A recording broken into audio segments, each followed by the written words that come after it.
Endi maktab boshlandi. Sizlar oddiy maktabda o'qiganmisizlar yoki u yoqda ham private anaqa xususiy maktabda o'qiganmisizlar?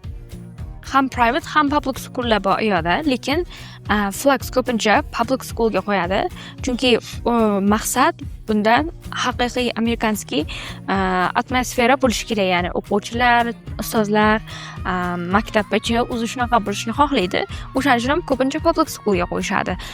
Mani o'zimni maktabimga avtobus bilan boriladigan maktab bo'lgan va maktab juda ham borganimda o'zi xuddi kattakon zalga o'xshaydi.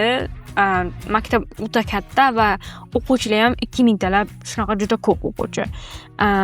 Va ustozlar ham juda ham boshqacha O'zbekistondagi dars o'tishlar. O'zimizda mana dars jadvali beriladi-yu har bitta o'sha sinfga. U yoqda unaqa bo'lmaydi. Sinf bo'lsa ham sizga dars jadvali, ya'ni siz fanlarni tanlay olasiz o'sha dars jadvaliga qarab va bitta sinfda, misol uchun biologiya darsi bo'ladigan bo'lsa, unda ham 10-chi, ham 9-chi, ham 11-sinflar bo'lishi mumkin yoki 12 ham bo'lishi mumkin.